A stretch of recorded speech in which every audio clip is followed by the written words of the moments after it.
Hello everyone. Today I'll be going over the plyometric training with you all and why training this way is easy and super beneficial to your health and wellness. For those of you who don't know, plyometric training involves exercises that have your muscles exert a maximum amount of force very rapidly, and this training can specifically improve a person's power and strength. So for those of you who have a power or strength training goals in mind, and are stuck at home due to COVID-19 related gym closings or self-quarantine for a couple weeks, this video will be extremely beneficial to you. So I'll be going over how these exercises help you physically and physiologically a little bit, and then dig into some videos showing you these exercises and how they help you.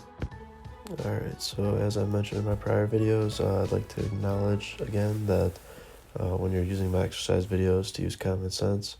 To reduce and avoid injuries, you will want to check with your doctor before beginning any fitness program. And by performing any of these exercises, you are performing them at your own risk.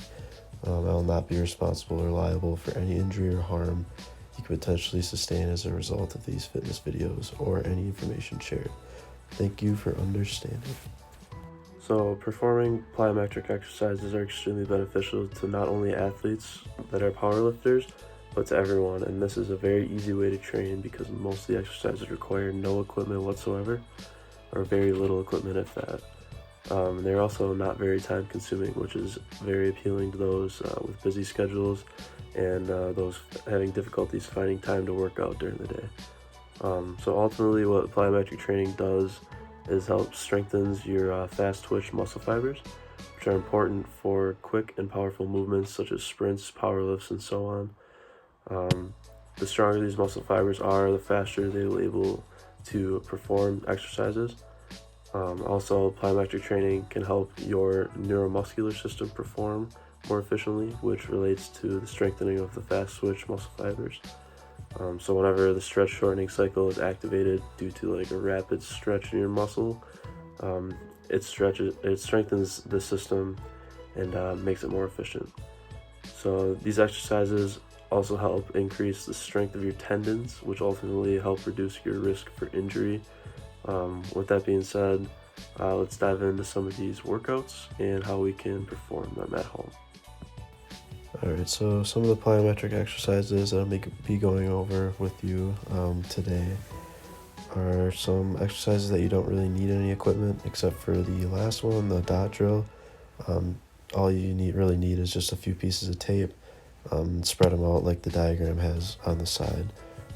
So some of the exercises we're going to be doing are the dot drill, a reverse lunge with a single leg jump, box jumps even, plyometric push-ups, and depth jumps or squat jumps, and we can do different variations of these, and I'll go over that in a little bit. So this first exercise I want to go over is the dot drill. There's 5 different variations that we have to do. So the first one was the 2 feet. So you go 2 feet, meet at the middle, and then come back. This one, you're just doing your left foot. You go to the middle, out, side, middle, and back, like so. You want to do that for both feet, single legs, and then you want to do both legs, just like the video is showing right now. Same pattern. And then for the last one, we want to do a 2-legged switch at the end. So you just want to spin around. You want to do this as fast as you possibly can. Try and beat your numbers from each session that you do. Kind of challenge yourself. And also, you want to do each of those movements 6 times at a piece. So you want to do 30 total reps of that. So the next one we want to do is the plyometric push-up. So there's a couple different ways you can do this. The way I'm doing it is just pushing up and clapping my hands at the top of each rep. But you could also extend your hands and legs out to off the ground as you're coming up, just using maximal force with each rep and just doing as many of those as you can. And another variation you can do if you can't do either of those is just doing normal push-ups and just doing them as fast as you can off the ground with each rep with maximal force. All right, for this next one, we got the squat jumps or depth jumps. For these, you want to, for a squat jump, you want to go to your normal squat, so a parallel squat, and you want to jump up as high as you can. You're going to make sure you have a high enough ceiling. My room has kind of a shorter ceiling, so I didn't want to do as powerful as I could go, but you kind of get the idea. You could also do a tuck jump if you wanted, which is just bringing your knees to your chest after a squat. So you want to squat down, jump up as high as you can, bring your knees to your chest. All right, so this next one is the box jump. You want to make sure you have a sturdy piece of equipment for these. And again, make sure you might want to have a spotter if you can have one available, just to make sure you don't fall. For these, obviously, you just want to do like a quarter squat, jump as high as you can, and just land very softly on the box. Try to make as little noise as possible.